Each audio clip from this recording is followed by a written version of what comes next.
एक गांव में एक राजा रहता था जो बहुत ज्यादा घमंडी था। उसके घमंड के चलते आसपास के सभी गांव के राजाओं से भी उसके संबंध अच्छे नहीं थे।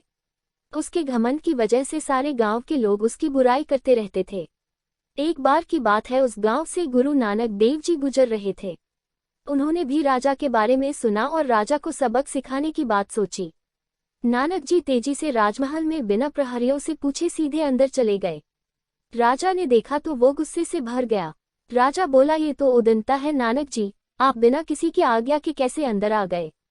नानक जी ने विनम्रता से उत्तर दिया, मैं आज रात आपकी इस सराय में रुकना चाहता हूँ। राजा को ये बात बहुत भी बुरी लगी। वो बोला, नानक जी ये मेरा राजमहल है, कोई सराय नहीं, कहीं और चले जाइए। नानक जी ने कहा, राजा साहब तुमसे पहले ये महल किसका था। राजा जी मेरे पिताजी का। नानक जी तुम्हारे पिताजी से पहले ये महल किसका था। राजा मेरे दादाजी का।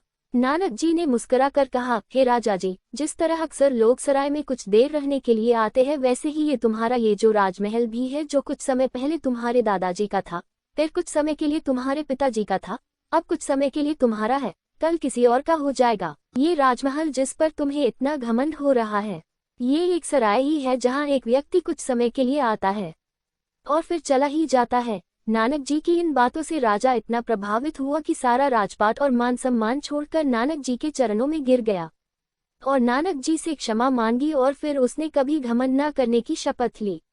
मित्रों, ये कहानी मात्र नहीं है बल्कि इस कहानी इसमें एक बहुत बड़ी सीख छुपी हुई है। ये दुनिया एक सराय के समान है, पर लोग रोज आते हैं और कुछ लोग रोज जाते हैं। अच्छी सोच रखिए और अच्छे काम करिए, क्योंकि इस सराय से एक दिन सबको जाना है।